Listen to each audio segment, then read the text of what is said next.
47 second में एक पूरे देश के प्रेसिडेंट को उसके घर से उठा लिया।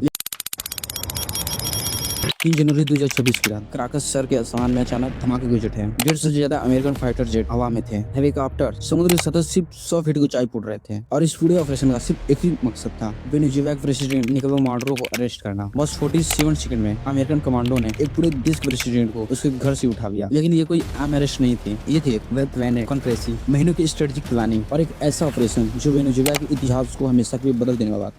तो सवाल उठता है, अगर उस रात को हुआ क्या था? कैसे अमेरिका ने इस हाई रिस्क ऑपरेशन को अंजाम दिया? और इससे भी बड़ा सवाल, इसने ऐसा किया क्यों? देखिए, इस कहानी को समझने के लिए हमें कुछ साल पीछे जाना होगा। इसलिए शुरू करते हैं शुरू से। वेनेजुएला दक्षिण अमेरिका का एक देश है जिसके पास दुनिया का सबसे बड़ा क्रूड ऑयल रिसोर्स है, करीब 303 बिलियन बैरल। जी हाँ, ये दुनिया के कुल तेल रिसोर्स का लगभग 70% है। लेकिन इतनी नेचुरल वेल्थ होने के बाद भी वेनेजुएला की कॉमन पब्लिक गरीबी, फूड शॉर्टेज और इकोनॉमिक क्राइसिस जी रही है। निकोलस माडुरो 2013 से इस देश के प्रेसिडेंट है। अमेरिका सहित कई देशों का आरोप था कि माडुरो एक तानाशाह लीडर है जो चुनाव में धोखाधड़ी करते हैं और सबसे खतरनाक बात, वो ड्रग की तस्करी भी करते हैं। मार्च 2020 में अमेरिका डिपार्टमेंट ऑफ जस्टिस ने माडुरो पर गंभीर क्रिमिनल चार्जेस लगाए।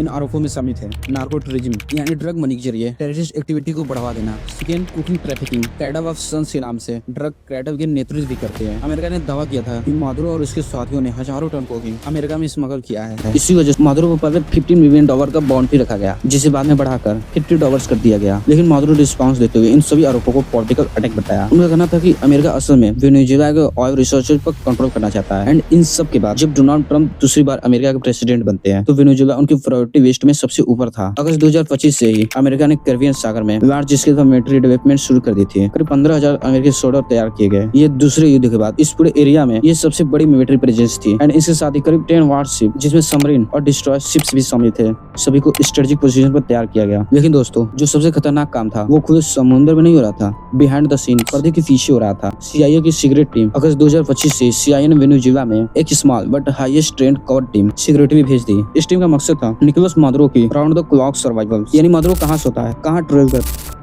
क्या पहनता है, यहाँ तक कि उसकी पर्सनल हैबिट्स क्या है और पेट एनिमल तक की भी जानकारी इकट्ठा की जा रही थी। एक अमेरिकन ऑफिसर के मुताबिक CIA ने माडुरो के बेहद करीबी लोगों में से किसी एक को अपना इंफॉर्मेट बना लिया और यही इंफॉर्मेटर माडुरो से जुड़ी रियल टाइम इंफॉर्मेशन अमेरिका तक पहुंचाता रहा। सितंबर 2025 में अमेरिका ने कैरिबियन सागर में सस्पेक्टेड ड्रग बोट पर हमले शुरू कर दिए और सरकारी बयान में कहा गया कि ये नावें वेनेजुएला से कोकीन स्मगलिंग करती थी। लेकिन कई डिफेंस एनालिसिस्ट और एक्सपर्ट का मानना था कि हमले सिर्फ ड्रग्स के खिलाफ नहीं थे, बल्कि माडुरो पर फिजियोलॉजिकल प्रेशर बनने की कोशिश थी। नवंबर 2025 में अमेरिका ने फील्ड अभियान को counter narco terrorist campaign official नाम भी दे दिया। अमेरिकी सेनेट में इस ऑपरेशन को रोकने की कोशिश भी हुई थी, लेकिन वो कोशिश फेल रही, जिससे कि अब ये साफ हो चुका था कि अमेरिका पीछे हटने वाला नहीं है। दिसंबर 2025 आते अमेरिका ने दबाव और बढ़ा दिया। अमेरिका ने वेनेजुएला के ऑयल टैंकर्स को जब्त करना शुरू कर दिया। एंड 17 दिसंबर को ट्रंप ने सेक्शन 12 के टैंकरों को नाकाबंदी का आदेश दे दिया और 24 दिसंबर 2025 को CIA ने पहली बार वेनेजुएला के जमीन पर ड्रोन स्ट्राइक किए। ये सिर्फ एक हमला नहीं था, ये एक क्लियर सिग्नल था, अब मामला बहुत आगे जा चुका है।